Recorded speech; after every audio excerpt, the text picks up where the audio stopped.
Hi, I'm Penny from Sew Chill Sewing Studio. I'm going to give you a tour today on my two studios. Yes, I do have two studios in my home. This is the one in the basement. This is not the one that I filmed from because it's just not cute. You know, it's more of a workhorse kind of place. But there are a lot of good features, a lot of things I can do down here. It's an unfinished basement, which we like that because it keeps it cooler. And so if you ever just get kind of warm upstairs, like my sewing room upstairs is pretty warm. It faces south and it just gets warm in there. And I've got a fan going, I've got the air conditioner going, but you know, it is what it is. It's just the placement of the room. So this one down here, my husband kind of carved out a space. It's a huge space. These are 9 by 12 rugs, and I have two of them in here. So that kind of gives you an idea of how large this space is. So no, I have the 12 this way. So it's 18 by 12. And I can even like push it out a little bit further even. So I want to kind of give you a tour. We'll walk around and I'll show you some of my different areas, what I do with them, what I'm planning on doing with them, and kind of how I organize. And then once we're finished here, we'll go upstairs and I'll show you the pretty one. All right, so I'll just kind of give you an overview of the room. I do use it as storage. So it has a lot of things. It has my candle making spot. I just put that back out. I made a lot of candles for 2 or 3 years, and then there was just a lot of stuff going on, and I just kind of put that shop up. So I have a ton, and I have them kind of broke up into winter and fall and just kind of miscellaneous. I have a lot of nice scents here that I get mainly from Lone Star Candle Science because I like how clean they are. And when I do make candles, it is with soy wax, so it's all clean. So that's kind of my little spot there, but it's not my sewing spot. So let's kind of pan around so you can just kind of get the idea of the room. And you'll notice I have this really large table. I love this table. It's too big for the space upstairs, but it's perfect down here. Soon I'm going to get my free motion quilt table, and that's going to go here. And then I'll just bring my Juki baby lock down here and quilt my quilts that way. I don't have a long arm, so I'm doing this instead, but I just cleared off this space. So when it comes, I'll get it all set up. I just got to figure out how to get it the uh, to the electricity. I'll figure that out, or my husband will. Speaking of my husband, he did put these lights in, and it really helps. At first, we just kind of had the one, and then I do have these two. These two don't really do a whole lot. I might have him put in a larger one there. But I like a lot of space, a lot of light in my space. Even though I have this full size window, it doesn't get a lot of sun. You know, it just doesn't. There's a fence up there. Is this like a 6 foot window well? So it just, it is what it is. So let's go ahead and come around. I did get these from Container Store, and they hold a lot of fabric. And you can see I've got ribbons and thread, and I have it pretty well organized in here so I know where to get, if I'm looking for something. Now up here, I do have a cover stitch machine. I don't use it a lot, but when I do knit garments, that's when it comes in handy. So I just kind of keep it over here, and I should really cover it up just a little bit more because it gets dusty, and maybe that'll help. And just kind of, we'll just leave it. I'll fix it in a little bit. And you can tell, here, I mean, it's raw. it's a basement. And I have this little screen, and it covers up some of the utility stuff. I think our hot water heater's behind there. And then I just have an old rocking chair that I rocked all my babies in a long time ago, and I still have it. I just can't give it up. And so sometimes I come down and I just kind of sit and chill and, you know, scroll on social media and just kind of have a good time. So that's why I brought that chair in. Now over here is my baby lock machine, and I have several different machines, and I've recently upgraded to my Juki, which is upstairs, but this is still a great machine. Highly recommend it. It's this Baby Lock Soprano. So it has a lot of features on it that I don't even know everything that it does, but I'm learning, and I've had it, I don't know, 5 or 6 years. So I just got it back from the shop, and it's doing great. And it's just, when I'm piecing, I'm making a quilt or something, I'll usually come downstairs and work on that one. I do want to kind of show this little gal, XOXO Charlie.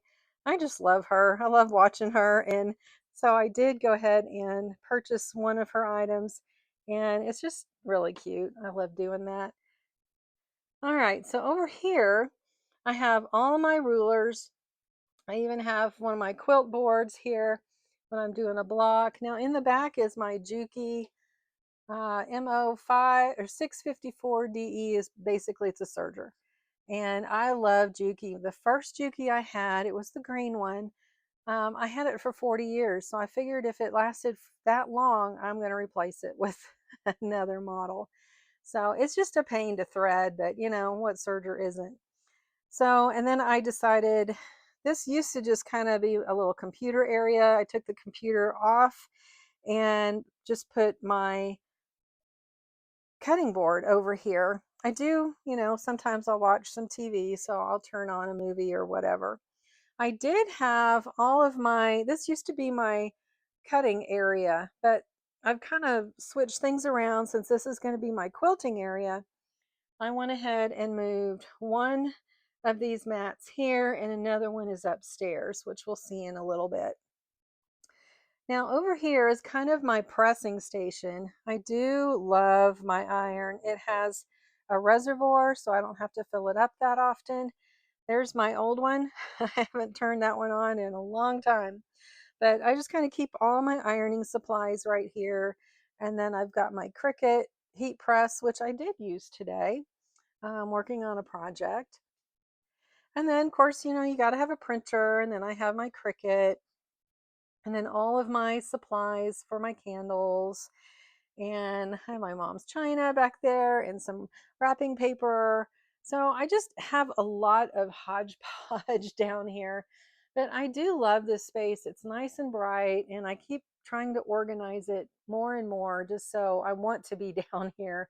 Most of the time I'm upstairs just because of sunlight. And also my husband has a music studio down here. This is a large basement, and it's all one space. And so he has a music studio back there behind all of our gym equipment. And then he also has a little man cave down here. So it's huge. It's an 1,800 square foot basement, and I love it. It's a lot bigger than what we had before.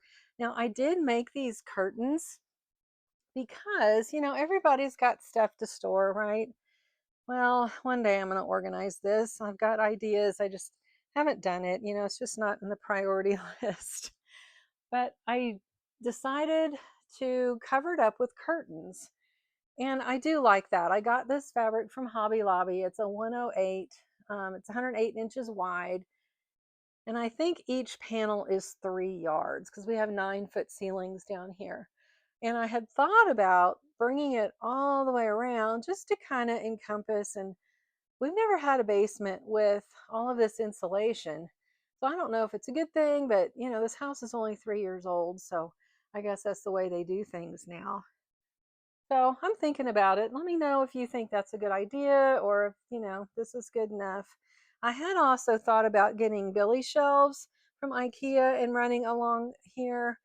There's just so many ideas because there's no walls down here, and probably won't put any just because you're kind of confined when you have walls. And sometimes I do move this space out a little bit. I have the option right now. I just kind of have some stuff over here that I don't know what to do with, but that I will pull out every now and then.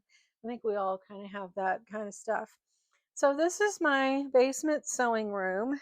and candle making room and printing room. And I mean, you just name it, I do it down here. And I do love it. It's just not cute for filming. And also, when my husband is playing music, we kind of conflict with each other. It's not a good filmmaking kind of room. But I am very thankful that I've got it and I'm not giving it up.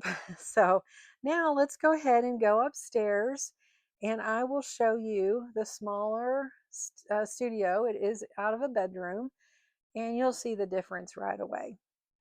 All right, so this is the upstairs bedroom, or one of them, and I turned it into a guest room slash sewing studio.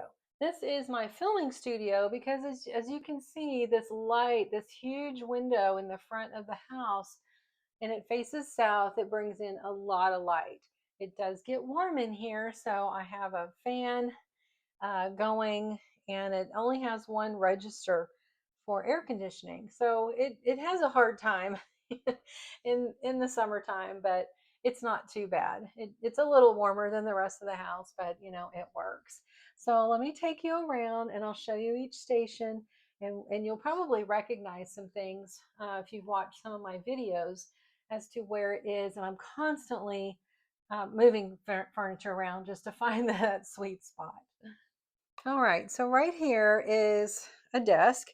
It was my middle daughter's desk growing up, so it was just wood, and I painted it with chalk paint, this blue, several years ago when we were at the old house. And I don't know, I just like it. It just gives a little rustic um, look to it.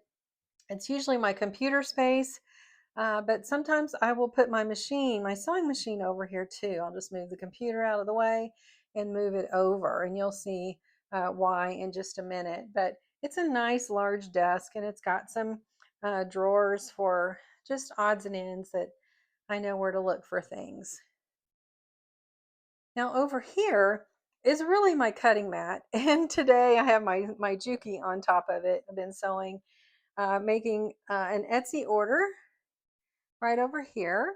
So I'm working on an Etsy order, and I just went downstairs to make some labels, and I was going to put the label on the inside just like that and stitch it on, and then I can go ahead and put it together, and then I'll get that sent out. But right now, um, it's a sewing machine on top, but here's that other mat that you saw downstairs, and I love this size. I started using a smaller size up here, and it just was too small. So I thought, I've got an extra one downstairs. Really, you only use one at a time, unless you're sewing garments, which I don't do a lot anymore. And I brought it up here, and it's just perfect for this table. So this table, I did get it at IKEA not too long ago. I think it was like $130, something right around there, but it's nice and large and it works great. So then I can store, I've got my embroidery machine down there. Then I pull it out when I need it. And then I've got these drawers. This little drawer set was downstairs. I don't know if I got it at IKEA or Michael's. I've had it so long, but I use it all the time, and now it has my embroidery supplies in there. And then over here, this was in my old house. I have four of them, and in my old sewing room, I had them kind of all lined up because I had a much bigger room there, but I only had one studio. I had them all lined up and used for extra counter space. I don't have that space in here because this is like a 10 by 12 room. So it's just an average size bedroom. And I put my fabrics that I'm working on in here. I've got, all of my zipper tapes and Juki supplies and things. And I bought this at a local quilt shop. Look at this. It is a rotating ironing board. I don't use it a lot, but I will say, it does come in handy for some projects. And I went ahead and got a regular size ironing board. I was using just a tabletop, and I kept, whatever I was here, I'd have to move it off, and I was always moving it back. And I thought, I really need one. So I went to Walmart and grabbed this guy. And it's been the best thing because now I kind of have this little U shape going, like in your kitchen, if you have that kitchen triangle. Well, the same thing works in sewing, I'll tell you. And you just kind of want to have things at your fingertips and not too awkward of a space to go. And you'll see I do have a bed in here. It's just a little twin size. There is a trundle underneath, so we can, makeshift some things, move things around and pull it out. And so two people can sleep in here, which has happened. Um, so my grandson does love this room. But I did take the TV out, so we kind of pushed him off to the other spare bedroom, which I think he likes a little bit better. It's a little cooler in there. So this is my filming studio, and it's never perfectly clean. That's for sure. I'm always working on it though. I'm really trying to clean up after every project, but I'm not super good at that. I do have a full-size closet in here that I need to utilize more. Right now, I I don't have a lot of organizational things in here. So it's just kind of a hodgepodge of things. And there's my other ironing board. I really need to get some shelves and utilize the space just a little bit better. So I hope this gave you some ideas on how to rearrange some of your sewing spaces. Let me know in the comments. Do you have a large room? Some people that I see on social media, oh my gosh, they have the dream. Mine is just practical. It's not really designed to be a showstopper. I do kind of like how things look in here, but I'll always change it up. I'd love to see your space, whether it's just a kitchen table, I've done that too, that works, or you've got a big studio in the basement like I do. A finished basement would be nice for that, just aesthetically, but I do like the coolness in the summer. It kind of stays like 67 degrees year round. So that's why we just don't finish it. Maybe someday we will, but right now we kind of like it that way. So let me know in the comments what you think. Maybe you have an idea of what I can do differently. I know I can go up on the wall with things, but it just kind of evolves as I get an idea. So thanks for joining me. Like and subscribe, and I'll see you in the next video.